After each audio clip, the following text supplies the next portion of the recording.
Welcome to the Powercat Podcast, the original K-State sports show.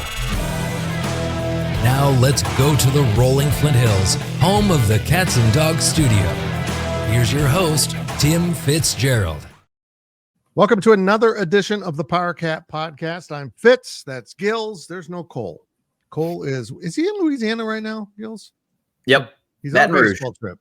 He's in Baton Rouge. Ryan Wallace steps in. Wood Wally. Hello. Wood Wally. Everyone's got their signs up. It looks so nice. Fancy. But folks, if you ever wondered about, we talk about purple's hard to render with cameras. These signs are identical. 3 different shades. 3 different shades of purple. So they're absolutely 100% identical, and they don't look that way. We've got some interesting questions, I think, Gills, don't we? We do. Yeah. First half will be mostly about K-State football coming up next season, and then second half is looking at conferences, which is all we have to talk about this time of year, right? Yeah. I mean, I'm kind of sick of doing DDs on it, but people watch them, and there's literally nothing else going on right now. I sit there and just stare at things to try to speak for yourselves here, gentlemen. Good Lord. No, I've actually tried to take some time in July myself, but because after, the Lincoln Cure thing happened, which has been awesome. That video went up earlier this week, free on YouTube. So now everybody can see it, but yeah, that was cool. And then I tried to take my own hiatus while you guys were in Vegas at Big 12 Media Days. But yeah, now recruiting is kicking back up. That was a cool deal, by the way, guys. I haven't really talked to you since got back from Goodland. That was a very, very cool behind the scenes thing. And, for the purposes of this podcast, not to derail it or anything, but that was some cool stuff. So that morning, Zach and I went in the night before, right? Had the blessing from Lincoln and his family that we would do this. The morning of, it was kind of interesting. We missed a really cool deal, and maybe the guys with K-State Media can have a chance to do it. They were the ones. First off, thank you for letting us use part of that commitment video that they made. That was badass. They gave us the blessing to use that. Maybe those guys can do something with Lincoln that we were supposed to do in the morning. It rained the night before. Otherwise, guys, we were supposed to go out with Lincoln north of his family home to a property that he works on every morning in a giant wheat combine, which would have been amazing for video. But it rained. But here's what's wild, guys, is, he had committed to K-State beforehand, right? I think Coach Kleinman knew. I think Avery knew. We find out Dylan Duff knew. There were a small circle of people that knew. But we roll over to his house, and he kind of told us when we got there, like, the wheat combine things, the farming's going to be out today. It's a little wet. We were like, okay, we'll figure out something else to do in the morning. Well, come to find out, guys, he was like, well, if you don't mind, he's like, I need to shower and make a couple phone calls first before we do anything. He had not notified the other schools yet. So, like, I'm getting DMs from other guys on our side, on the 24/7 network that, what are you hearing? Like, coaches down here are still hopeful. And, it took everything for me to not reply like, well, I'm sitting in his living room right now. And that tells you anything. But yeah, and Fitzgills, they had Dad, Lincoln, they were still getting text messages like up until he made the phone calls, even after he made the phone calls. In fact, if you watch the video on the FaceTime with Avery Johnson, you can see Lincoln like swipe up to remove a text message during the FaceTime call. It was another recruit from another school that was saying, like, basically, is there anything more we can do kind of thing? And I blurted out, but I mean, yeah, that was a wild experience. And I think Lincoln was really stressed that morning too. It was not his usual self. And then he got past that, and you see kind of him at the coffee shop, and that's more Lincoln again. He's vibrant. And then he kind of got nervous again before the event and before the announcement, just because he's not used to that. But anyway, I wanted to share that. I hadn't had a chance to even talk with you guys about that, but that was wild. I mean, up until like the final moment, it was like, what can we do? What can we do? What can we do? And yeah, both Lincoln, his dad, the family were just like, he's content. It's done now. Man, that combine video would have been amazing. I mean, he's such a small town kid. I loved it when he flipped the camera around to show the CBS or 24/7 crew, right? the packed gym. And it's like, it was packed though. I mean, yes, to your point. You could tell the hosts were like, oh, it's like that's packed by Goodland standards. Yeah, here we go. Look for the little wheat harvest picture. Nice. That's what we would have gotten, boys. Damn. How about that? 5-star football player, also small town. Running the combine. Also small town Kansas. 5-star wheat harvester. There you go. Yep, that's the way it works. And we are sponsored by The Fridge Wholesale Liquor. Make sure you go check out The Fridge when you're in town. Football season's almost here. You are obligated to stop at The Fridge. I'm just telling you right now. It's the law. Manhattan passed law. Shake your head. Yes, Gills. Yes, they passed the law. So go to The Fridge and get your pregame refreshments, postgame celebration drinks, whatever you need. It's right at The Fridge. Your questions from Wabash Station. Ryan Gilbert, take it away. First questions from Snarecat 3. Will the strength of this K-State team be on the offense or the defense? Molly, I'll let you go. I think it might be twofold. I'm gonna take a shortcut here and say both. But I'll say this, Fitz. For me, I think it's going to be defense early on. I think this defense, returning Austin Moore, returning a guy like Brendan Mott, returning a guy like Marquise Siegel, you have a difference maker, a veteran difference maker at every level. They still return a lot of other guys outside of that, and even the guys that are inexperienced on that side of the ball just seems like they're very high on. Guys that they've been talking highly of for the majority of a year to year and a half. Yep. So I could see where the defense carries the day the first half of the season while the offense kind of gets the rhythm going with the new O-line, with timing, with Avery and his receivers, figuring out how to properly use and juggle the Giddens and Edwards train. And then I could see come the back half of the season, the offense starts to catch up with the defense. I would still lean defense if you forced me to pick one. But I think it could be kind of a tale of two halves as the defense waits on the offense to catch up to them. That's a good answer. I think it will be the offense at some point because the only reason I say that is I feel like they have more big play possibilities with this group than they've had in a long time. I mean, you got multiple people that can just run away from everyone else. And I think the receiving room is the best one Kleiman's had in his time at K-State. And if they can stay healthy, I think they're going to have some good options. I feel like the tight end room is loaded despite the loss of Ben Sennett. We've always said, it just comes down to that line. If they can pull it together early, this offense, I think, has the possibility of being pretty effective early. But we know K-State football too. The line gets very good as the season goes, but it's typically started a little slow. Yeah. I'll piggyback off of kind of what both of y'all said. I think the offense's ceiling might be higher, but obviously that floor might be a little lower, especially early on when things are starting to gel together. Whereas on defense, you mentioned it, guys like Brendan Mott, Austin Moore, maybe aren't going to take over a game per se, but what you're going to get there with those guys. So obviously, Avery Johnson certainly can take over a game. His running backs can do that as well. But, an injury here or there, or, maybe some slow starts to the season. I agree with you, Wally. So I think like what you said, you can go with both sides here. I'm just as excited to see these young defensive ends as I am Avery, to be honest. We've been hearing so much about these young DNs and the kind of depth that they are going to have this year at that position. I'm eager to see what it looks like, at game speed. I really am. Right. From O2 Cat, whose individual success will mean the most for the success of the team this season? In other words, if Keegan Johnson has the kind of year that we hoped for last year, is that indicative of the all-around success of the offense? If a defensive end has 10 or more sacks, will that be what puts this team on the next level? Or is it simply a matter of Avery Johnson being what we think and hope he can be? I think there's no doubt about that for me. I mean, if he's what everyone believes in Veneer, then he's going to be a lightning rod for attention. I mean, he already is. I mean, you see the New York Post picked him as their Heisman winner.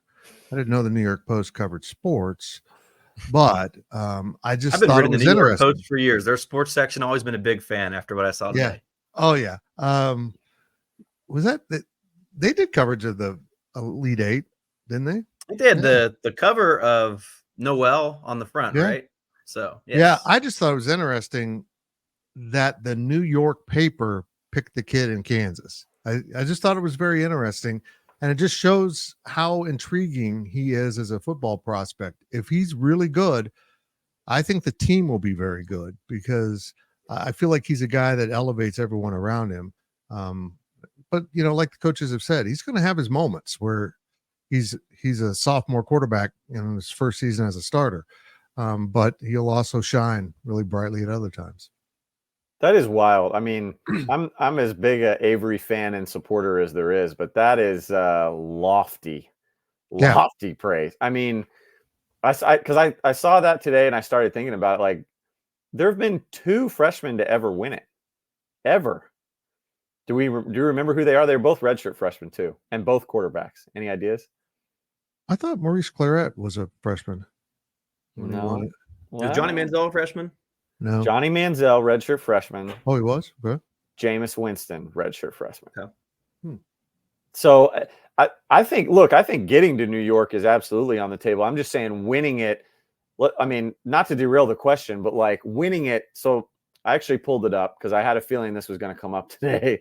So Jameis Winston in 2013 had over 4,000 yards passing, 40 touchdowns, 10 interceptions. Surprisingly, he only had 193 rushing yards, 4 touchdowns, which we would imagine Avery will eclipse with ease. And then Manziel had 3,700 yards passing, 26 touchdowns to 9 interceptions.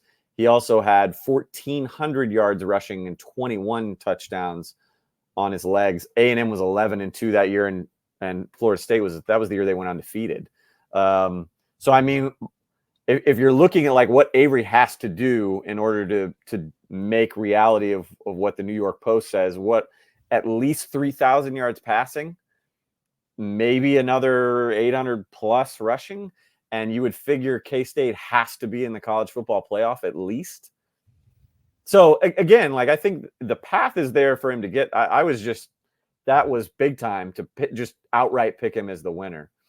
I'm with you, Fitz, in terms of like I think Avery will determine just how good the team's going to be. I mean, you hate to put that much pressure on the quarterback, but I mean, you said it. I mean, the weapons are all there. It's a matter of the quarterback kind of getting the ball to those weapons, and I guess you could argue the offensive line blocking for him.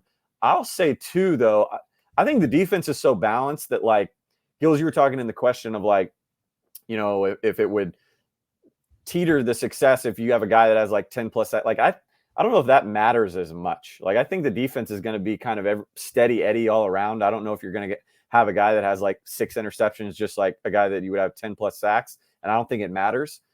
Fitz, I'll go out on a limb, and I will also say, I think the more, should I say productive or just active, the more entrenched Dylan Edwards can be in a game plan, I think is going to determine how effective K-State's offense is going to be.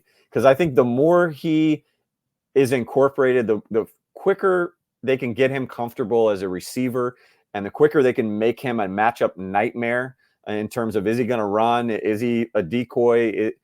I think that just opens up so much else for Jace Brown, for Garrett Oakley, for DJ Giddens. The quicker they can figure him out, how to properly use him, I think that's going to go a long way too, Gills. Agreed. Next question from El Camino Cat. What position battles are you most interested to follow in fall camp? One on offense and one on defense. Defense, I want to understand what the rotation is going to be on those defensive ends. We've got so many of them. And who's going to start? I know Mott will. And who's going to be coming in early? I'm sure Mott will start with one of the young guys, but we'll find out. I imagine it's Cheaty, but we don't know. Probably. I think I'm kind of interested in those interior line spots. Yeah, buddy. I'm. Where are they going to put Hadley Panzer? Because once you decide that, then everything else follows. So, I mean, do you keep him at guard and play someone else at center, or do you move him to center, which was originally his intent was to be a center? Right. I'm pretty sure. Right. But then you're taking one of your returnees and making him learn a new position. So he's almost like a new guy. So I don't know. I'm just that interior line. I'm really focused on who emerges from that group. I'm interested to see. I would imagine it'll be Marenko and Romaine at linebacker beside Desmond Purnell and Austin Moore. But I'm still curious to kind of see like the snap difference maybe between those two, like who gets more of the lion's share. But I think by and large, Fitz, I'm with you. To me, it's got to be it comes down to center for me, because it's either going to be Sam Hecht, but as you said, Fitz, if Sam Hecht is the starter, which great for Sam Hecht, but to me that means Andrew Langang is on the bench for another season. And they talk about how talented this kid is, Yep. but you have to get him involved this year. Even if he's not starting, you have to get him involved. So then if you're like, well, in terms of Sam Hecht, we still have more eligibility with him. Let's slide Panzer to center. Then you've got Langang at a guard. You've got Taylor Potier at a guard. And maybe that makes a little bit more sense both in the immediate and the long term, and let Hecht get one more season kind of under his belt. I don't know. Does TP come off, Fitz? And you have Hecht, Panzer, and Langang? I mean, it's not the worst problem to have if you're Connor Riley, but at the same time, highly intrigued to see how that shakes out. Well, Taylor wasn't himself last year. He just wasn't. So hopefully now he's going to come back and be his old self. But after severe knee injuries on each leg, sometimes you lose the confidence that your knees are going to hold up. Can we also throw one more in, Gills? Go for it. Yeah. Guys, how interested are we in? I think we kind of expect Keegan Johnson, Jace Brown, Dante Cephas. Who's fourth, though? Like, I think you could make the argument that it's Jaden Jackson. I think you could also make an argument, at least based on some of the rumblings we heard early on last year. And then Keegan Johnson started to get healthy, and Jace Brown obviously took his big step. Sounded like Trey Spivey was not all that far behind in terms of maybe we should have gotten him more involved last year, getting his feet wet. I'm curious to see how that rotation shakes out. Will they go 4 wide all that often? I don't know. But curious to see who number 4 really is. I agree. And Sterling Lockett's finally getting some love from the coaches. So he might be somewhere in that mix. It's the deepest, best room, like I said earlier, that they've had at receiver. And for me, that's been one of the shortcomings of this program. Just not enough receiver depth, not enough explosive playmakers at that spot. And now they've really supplemented that. I look, as much as I liked Malik Knowles and Phillip Brooks, there was a level of inconsistency at times that was hard to establish an offensive rhythm. But when they made plays, they were good. But now they've got a lot of guys out there with the size and speed to make some plays. How far back do you think we'd have to go to find a comparable receiving core? God, I don't even know. Are we talking Lockett, Thompson, Harper? Lockett, Sexton, Thompson? Yeah, it's got to be that group. Or are you going back to like Snyder 1.0 day? I mean, it's at least from everything we're hearing, right? They're that good right now. Mm-hmm. They are. We'll see. Last question of the first half from Snarecat3. What position groups make or break K-State's football season in 2024? Kind of going off what we just talked about. The offensive line's got to be good. Yeah. Look, I mean, the nice thing about Avery is, if asked to scramble, he's effective, but also you don't want him running around and being exposed to hits a lot. So you got to protect him. And if the offensive line pulls it together early, I think it'll be a really good sign for this football program. And let's just be honest here. again, I'm coming back to those defensive ends. If it turns out to be a situation where there was a lot of hype and not much, resulting from production on the field, that'll be really disappointing. And that will probably impede this defense. Every defense is better when you got someone on the edge that you have to account for on every play. And, have to worry about a King Felix out there. If they get another one of those guys, that will really mess with a lot of offensive schemes. It's offensive line, but just for the sake of saying something different, wide gap offensive line by far, like Fitz said. But I'll piggyback kind of on what you just said in terms of, if the defensive ends are big time, what I'm about to say won't matter as much. If they're just good or okay, I think the corners have to be pretty darn good. Yep. I mean, we like Jacob Parrish, right? And seems like the coaches really like Keenan Garber. He's definitely taken a step. I mean, kudos to Keenan for, going from, we don't know if you're good enough to be on this team, we're going to kind of fiddle with your position, to you're absolutely our starter. But, how they're going to be tested in this league and how they hold up. Again, I think having good safeties behind them helps. I think, as Fitz said, having good guys in front of them is going to help too. But, I'll be watching that position pretty close on defense too. I'd agree with you. I agree. Thank you. That was well Famous done. words. I know. That was well done. You've stolen my tagline. That's it for the first half of the Powercat Podcast, sponsored by Fridge Wholesale Liquor. On the other side, I think we're going to talk conference realignment and a lot of it. And I'm tired, but we'll do it. I can talk conference realignment all day long. We'll be back. We'll be right back after these messages from our sponsors. Please visit the Fridge Wholesale Liquor, located at the corner of Claflin and Westport Road in Manhattan, Kansas. Welcome back to the show. Let's return to the Cats and Dogs studio. It's Fitz and Gills and Wally today. Hey, Gills, you notice that I just didn't even bother with the music this week. I can't get it to, I can't remember consistently do it, so I'm going to stop doing it. We're not going to have the underlying music. Cole's the only one with that is worthy of music, right? Yeah, that's it. It's all about Cole. That's what it is. We're sponsored by the Fridge, as I mentioned earlier, and make sure you stop into the Fridge when you get to town. My wife went there the other day, and I'm not a huge beer drinker, but she made her own 6-pack. The Fridge lets you make your own 6-pack out of a selection of beers, and so everyone can have a beer or two of their choice. It's incredible. What a great idea. I mean, if Ron Gilbert was a beer, he probably wouldn't be in anyone's 6-pack. See how that works? But Wally would. Wally's kind of the IPA. It really stands out. I was gonna applaud you though, Fitz. I saw a post that you had earlier this week that I might have to piggyback off of this weekend. Like a black cherry ice cube. Yeah, I'm absolutely addicted to. Where's my camera? Hint water. This is blueberry lemon, but yeah, we made ice cubes out of the blackberry cherry flavor. I've got some apple I'm going to try. And hint is really interesting because it's not.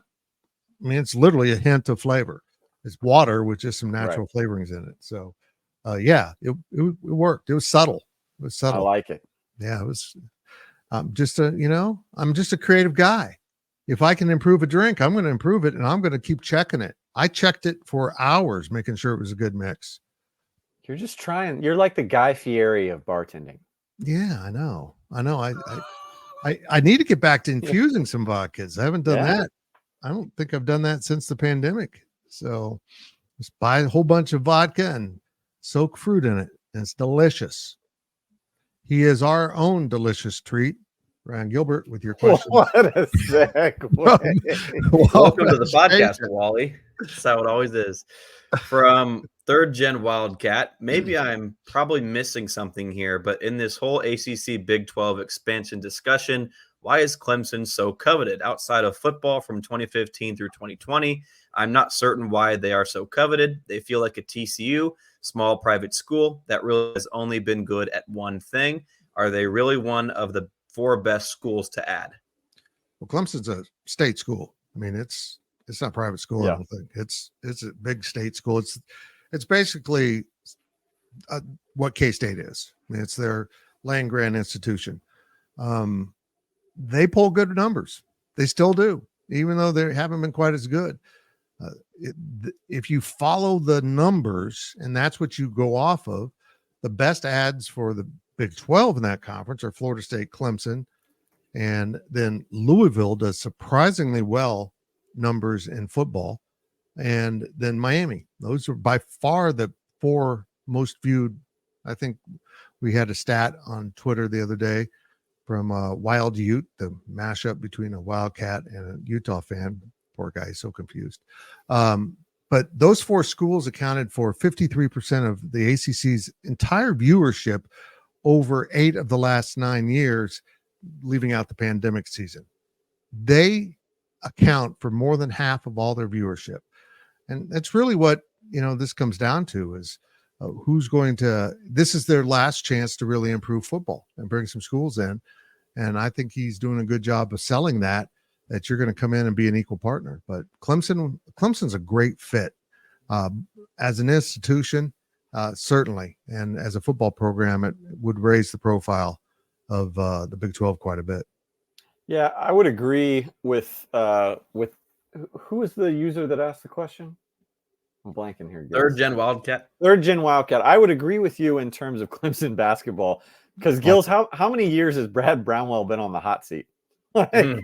Like a decade. Yeah. It seems like every year it's like, this might be the year.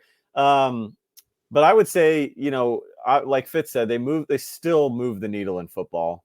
And, again, when you talk about expansion, I know a guy like Brett Yormark's going to look at the headline sports, football and basketball, as you should. But, the more you get ADs and university presidents and stuff involved, they're going to look at the total package. And Clemson brings a fairly good total package. I just pulled them up on Wikipedia. I mean, I knew their baseball team's usually pretty salty. Golf and soccer, pretty strong on a national standpoint. I think their women's soccer team is very good. So I don't know.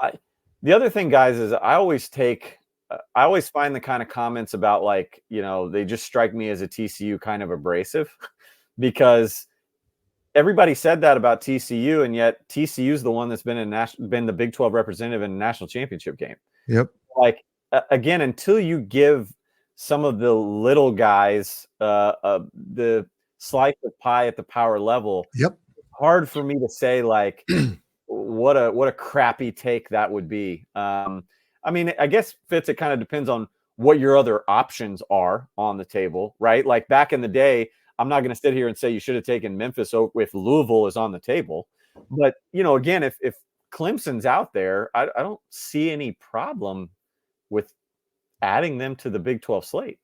Yeah, I think the better comparison would probably be Wake Forest as the private school you just don't want to bring in. I mean, they're literally not going to have a place at anyone's table. I just don't see where they would fit into any of the 3 conferences. It's an unfortunate thing that's going on, but who knows? Maybe the ACC will reorganize, bring in, the South Floridas and UConns and that kind of stuff and still have a pretty decent, product. It won't be up with the other 3, but it'll still be decent. Right.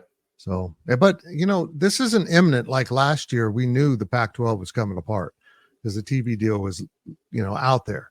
And they couldn't get it done. This probably, we're looking at 26 or 27. If they get out, it won't be until then. And of course, 27 is the look in that ESPN has into that contract. And word is that they might really cut back on the ACC if they lose Florida State and Clemson. So, I mean, if they can get them into the Big 12 and still own some of that, ability to carry them, I think ESPN might really play a role in shutting down the ACC as a power conference. Fitz, what's the vibe nationally between you and Big B on Big 12 Insiders and talking to everybody that you guys talk to? How big would the Big 12 want to go? I mean, how many would they even look to add?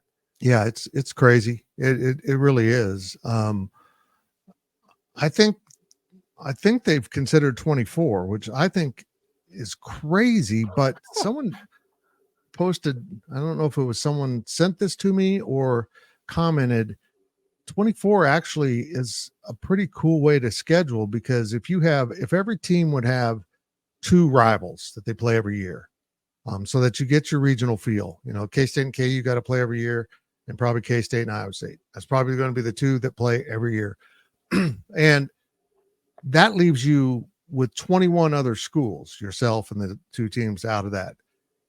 Well, then you play them in rotations of 7 every 2 years. And so within 6 years, you play everyone in the conference at least twice. Now, that's the way it was in the original Big 12. That was a 6-year rotation thing.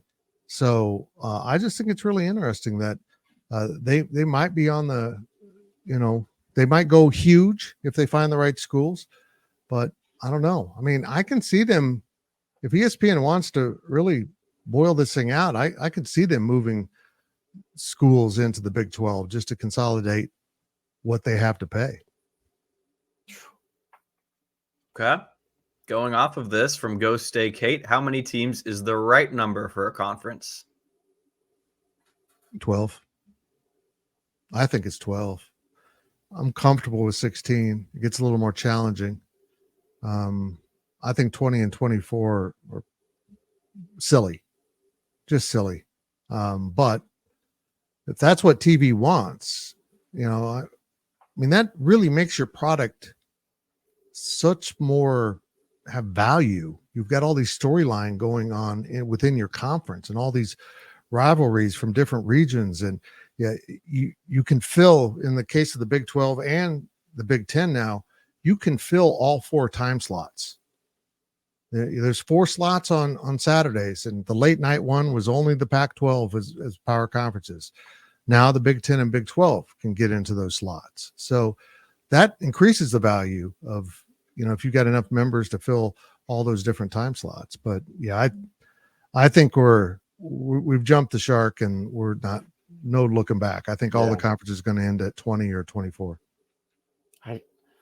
12 does sound good. 14, I'm with you though, Fitz. It's like when you start getting into 16, 20, it just seems gargantuan. And I just feel like you eventually, although I like what you said about the 24 and basically Pretty playing nice. everybody within 2 years, that's interesting. But yeah, my initial feel is like you lose some of the conference rivalry. Yep. So yeah, I mean, we've said it on the show before, is it just like you kind of miss being able to play everybody every year and being able to say, yeah, well, we beat you this. I mean, it won't happen anymore. They'll always be like, well, had K-State and Utah played in the regular season, you will always have that kind of stuff on and on and on in every sport. I would 12 or 14. Gills? The more you get, it just feels like a league rather than a conference, right? That's a good point. But yeah. Well said. The lower you have, the more closer you get to a true champion, right? With 10 teams, obviously you have that round robin schedule. It's pretty cut and dry, who's playing in the championship game. Even at 12, before Nebraska and all those teams left, right? It was like the 2 divisions coming together in that championship game. And now it's just, you mentioned it, Wally, if it's K-State and Utah in that championship game, how did they get here? How easy or hard were those schedules? That's really tough to figure out. So in terms of a competitive standpoint or determining who that standpoint is, the lower is always going to be better. Very good. Yeah. Nobody else. I was going to add real quick about Clemson. We talked about that earlier.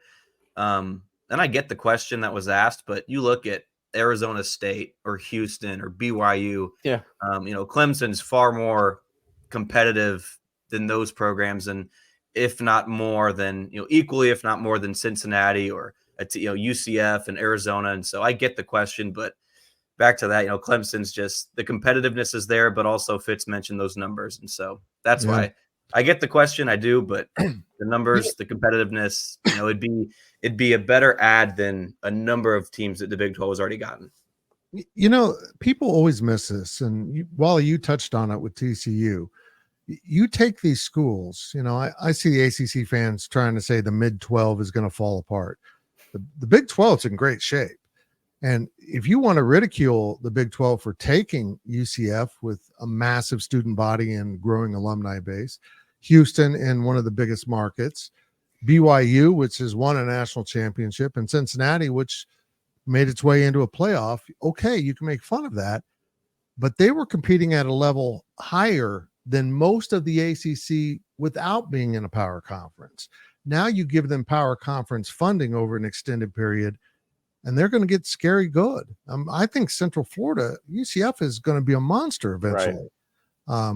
And same with Houston. Now that they've brought in Willie Fritz, if he gets that thing cooking with that recruiting base, oh my goodness. So you can't really measure your quality of your additions without calculating in the future payoff.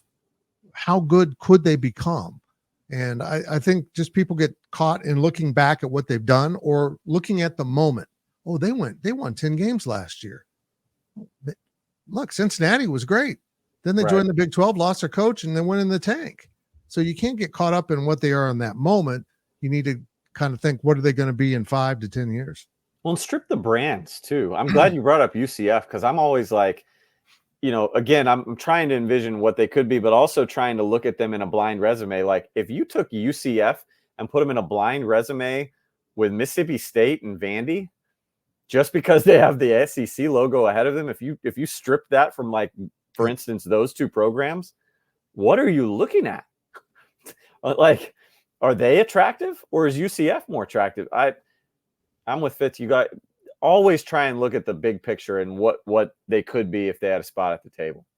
I think the biggest thing, aside from if they can get some big brands and some, solid schools, is if it does play out where Florida State and Miami come in, you've got 3 schools in Florida and 4 schools in Texas, the 2 biggest recruiting bases, and you have your flags all over the states. I think that's a huge key for what we're looking at in the future if Brett Yormark pulls this off eventually. Can I give you guys a random fact that would back up Clemson as well? Don't ask me how I know this. Rock Hill, South Carolina, I believe, has the most per capita NFL players of any town in America. So really? Another +1 for Clemson. Look at you with the football stats. I love it. Don't ask me why I know that. That is weird. Can we also just say this too? And let's take the finances out of it for a second, Fitz, because I know you're going to go, you're going to put your boss hat on and go finances. I mean, is anybody going to complain about traveling and watching games at Clemson versus Cincinnati? Yeah. I mean, I'm a Memphis guy, but if you're a Big 12, would you rather go to Clemson or Memphis? Yeah, exactly. That's a pretty cool atmosphere out there. From Go Stay Kate, which version of the Big 12 will be more challenging to win a conference championship? The 10-team league with Oklahoma and Texas, or the current 16-team format? 16. I agree. 16. I disagree. Okay, why? That's assuming that Oklahoma and Texas are what they're supposed to be, right? But 10 is smaller than 16, so they rarely were good. Fewer the teams to compete with, the easier it'll be. Yeah, I just think it's going to be more chaotic. Yeah, at 16, because you really don't know how it's going to sort out. I mean, there's always been the Big 12's always had those schools that climb up and all of a sudden are in the mix. West Virginia and Iowa State might be those schools. UCF might be that school this year. But now with 16, I feel like there's some real depth to that. It's going to be so unpredictable, particularly in the middle of the conference. I think we'll see some teams break off at the top, and then some teams will get left behind. And that fight in the middle, it's just going to be every week. Someone's going to get handed an L that they didn't expect. So it's going to be a lot of fun, but it's going to be an act of survival. Get through this conference, get down to Arlington, particularly. It's possible you could have 2 unbeaten teams in Arlington if they both play well. So, I mean, that's cool, but that's a heck of a game to have. Yeah, I mean, I think there's a benefit to having more teams in the league in terms of you might get the net positive of an easy schedule one year, right? I mean, we'll just take K-State's this year. They don't have to see Utah in the regular season. That's a benefit. Utah doesn't see K-State in the regular season. So there could always be a year where you get handed a nice schedule, but so much chaos. And I also think back to, was it Chris Kleiman or Joe Klanderman in an interview not that long ago, and I can't remember which one it was, but they talked about, obviously, I think it was Kleiman, the fact that like you spend part of your summer having to research teams that you haven't played. Granted, this year is different because those teams haven't been in the league, but let's say K-State doesn't see Utah this year at all. Well, the next time you play Utah, like you're trying to scramble to kind of figure out where things are. The fewer teams you have in your league, you're going to see them every year. Yep. You can immediately go and pull that file and make a couple changes based on their personnel. Right now, you might have a team that you only see once every 2 years or something in football, and that could sneak up on you. I think it, in a weird way, even though you have to go through the gauntlet with a smaller number of teams, there's less chance, like Fitz is saying, for like a hiccup in a way. You kind of have that one team that you need to beat, and as long as you kind of stay steady Eddie the rest of the way, you can get there. Whereas the bigger the conference, things seem to slide a little bit more. I'll agree with that. You look at the NFL, division games are so tough to win because there's so much familiarity there, right?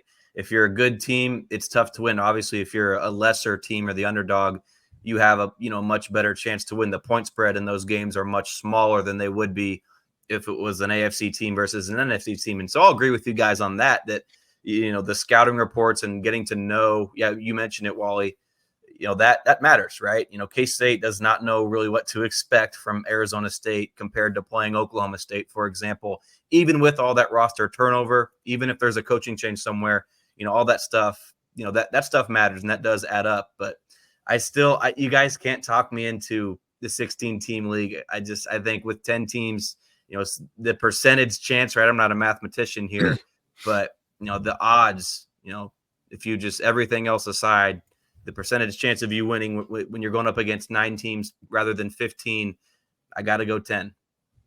No, that's a good point. I've said this before.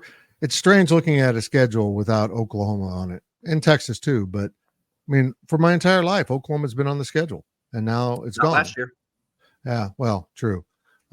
But you could always sum up the schedule by where those teams fell on it, and who's before and who's after, and do you hit wins your breaks. And now it's just such a hodgepodge of teams. It's hard to kind of estimate where everyone's going to land because we honestly don't know how the Pac schools will fit into the Big 12 style. I think Utah does exceedingly well, but we'll see how that pans out. I mean, Arizona could be really good. We just don't know. Last question comes from Randall3838, and this was actually his first post ever on Wabash. So welcome. Hello, Randall. At Big 12 Media Days, in a breakout session, Coach Kleiman threw out the idea of pairing Power 4 matchups in non-conference games. I love this idea. Any chance you believe it could ever happen? I personally believe Big 10 and SEC would be afraid of this. Oh, yeah. They got nothing to gain. It's kind of like when the Big 12 decided to play basketball against the SEC. The SEC gained a lot from that, and the Big 12 didn't. And I think it's essential that the Big 12 schools try to schedule those two conferences, but I think they're going to probably try to schedule across. I can see them literally taking this idea and applying it, 1 through 16, 18. I guess they're out of whack right now and play some of those games. But yeah, when you get to 3 conferences, it's going to be really tough finding your games out there to go play, to have that. And I know another idea has been the Big 12's talked about going to 10 conference games, and that cuts down on the number of games in your inventory because you don't have so many non-conference games, but it improves your inventory dramatically. So, I mean, you're essentially dumping, probably not UT Martin, but Tulane. Yeah. You're not playing them. Instead, you're going to play another conference game. So both those, I love Kleiman's idea, but I just don't think it would ever happen because there's so many schedules. I mean, people are probably scheduling into the 2040s now. It's crazy how far ahead they work on schedules. Kleiman, real quick with his breakout, the question here, it was really about the college football playoff, if I remember correctly. okay, if you were to do what he, sort of proposed, how each conference, obviously with the teams, but in general, how the conferences performed against one another, that can be a huge, a really big determining factor in making those selections. But go ahead, Wally. Well, the other idea that I like even more from Kleiman that I think is more realistic, and it was actually, I saw it in our questions thread. So we're going to end up touching on 2 questions here at the end anyway, was his idea about OTAs and making spring football at the college level resemble more of what the NFL offseason looks like. And that sounds wild coming from me, who's been the biggest banner waver of spring games ever. But each year that passes, and the fewer teams that are doing it, even if there's, again, we don't have to go down that road. We've talked about other ways you can make it an event, and I am still a big supporter of that. It doesn't have to be a padded scrimmage game. But that aside, guys, I really liked his idea. I'd never thought of it. And I feel like there could be some backing behind that idea of having kind of these phases, right? Where you go OTA, then into some kind of spring mini camp, maybe later in spring. I think the biggest hurdle there would be how the NCAA would, there are like guidelines and restrictions, right? That the NFL has of very strict, like how many hours and who's on the field and who's coaching and all that stuff. And obviously the NFL can police a lot better than the NCAA can. So that would be my only concern there, is to make sure that everybody's doing it the way that they're supposed to. But then again, who's to say that there's been any policing with spring football as it stands now? So yeah, guys, what did you think about it? I loved the idea of OTA, and again, maybe some kind of mini camp there. Well, I think there's a couple that solves some problems. First of all, that postseason transfer portal is such chaotic because they want to get in for spring football. And we're seeing, it used to be rare that a freshman would skip their last semester of high school and come to campus. Now it's a lot of them are doing it. And you know what? I think it sucks that they do that. I know why they do it. I understand they want to get into spring football, but also I think your senior year of high school is really formative. It's important. And I think they'd be better off in the long run, staying all the way through graduation and then coming to a early summer mini camp. I think it's a good way to do it. Let them be more students in the spring than ever before, and just do their conditioning and not have, all those practices leading up to their finals. Well, and Gills, I think in the NFL, there's even a rule in place where, like, if your team has a new head coach, you get like an extra window too, right? To formulate, relationships and connections on the field. I don't have the rule book in front of me, but I thought that because I thought the Seahawks right now had that ability this season with a new head coach. So that's kind of cool. If that happened in college, that you would have a chance to have, like, again, it's like 3 extra days, 4 extra days. But then also, like what Fitz said, to be able to have maybe some sort of where your transfer portal guys, those additions, and maybe your high school guys report early, like some sort of rookie arrival. They get their window, and then your veterans can come in. That's good. And Kleiman has talked about that too, of being able to get some guys up to speed, or guys are out, and so they haven't had a chance to work with the whole team.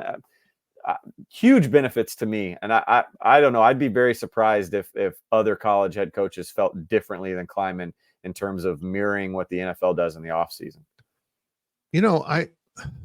One of the things that's always bugged me about college football, and Coach Snyder talked about this a lot, in the fact that once they got the ball rolling with the bowls, they got into such a great rhythm of having those extra practices leading up to the bowl, and then a conditioning break, and then spring football, and then, a little break, and then they come in, do some 7-on-7 stuff in the summer, and you roll right into fall camp.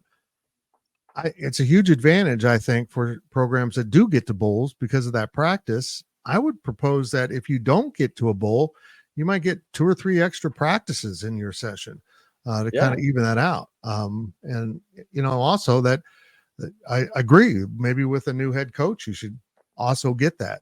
So there's a lot of things you can do with it. again, the NCAA kind of likes to stay away from summers. I don't know why. I mean, it's trying to get them to move the baseball season back. They won't even talk about it because they want to protect these wood bat leagues and stuff. And I'm like, that's not your job. Your job is to put good sports out. And I would love to have them to be a spring and summer sport. I would love basketball not to start until after the start of the year. But yeah, they're always reluctant to do things that get into the summer when most student athletes are on campus year round. Yeah. Right? You can be a student athlete. You're training 12 months a year for your sport. You're not going home and hanging out with the buddies. And if you are, you're not going to be playing much. So just make that summer part of the football season. And, then guys can come in and have their 2-3 weeks of camp and then, kind of just mend up. And also another thing is spring football is so watered down now by surgeries. You have so many guys that miss spring football that could probably use it. Well, why not? If you move it back a couple months into June, you might have more healthy bodies that can take part. Then do we get into the only other thing that just I just thought of it of like now with NIL, like do you have, voluntary stuff that certain guys don't come to, right? I need to get my NIL deal reworked before I show up at OTAs. Yeah. I don't know. Right. Are we that close to that, Gills? Is that what the next part of all this? Why not be far off, brother? Oh, why not? That's it. That Gills, is it. Okay. That is it. I was going to ask Wally if is Seahawks have a new quarterback, Adrian Martinez. Yeah. Did you guys see that? They signed him? Adrian Martinez tried out this week for the Seahawks. They've got him in for, again, like starting up camp. So they're gonna run him through a tryout. Nice. I'll be surprised if we keep 3 on the roster, but you never know. You don't know. He played so well. I would have never predicted that. So no, amazing job of him to kind of put college behind him, so to speak, but also figure out, what his strengths are. And man, oh my gosh, I watched a couple of their games and he was back to like high school Adrian Martinez. That was fun. It's crazy. That's it for the podcast. We got content coming all week, of course. We snuck this one in a little bit early. Wally, thanks for sitting in for Cole. We might see that third spot shuffle through all season long. We'll see how it goes. We got some young guys coming in that might be able to help out. Big B's volunteered to hop in when needed. We can call Monty Spiller probably and get him in. So we're going to have some fun with that third seat because Cole is a busy man. He has 17 jobs and 14 hobbies. And he's going back to the buffet line to get more food. He's always looking for more. That's it for the podcast. We'll talk to you real soon. This has been a GoPowerCat.com and Spirit Street production. Please support this show by subscribing to this YouTube channel or follow us on your favorite podcast platform.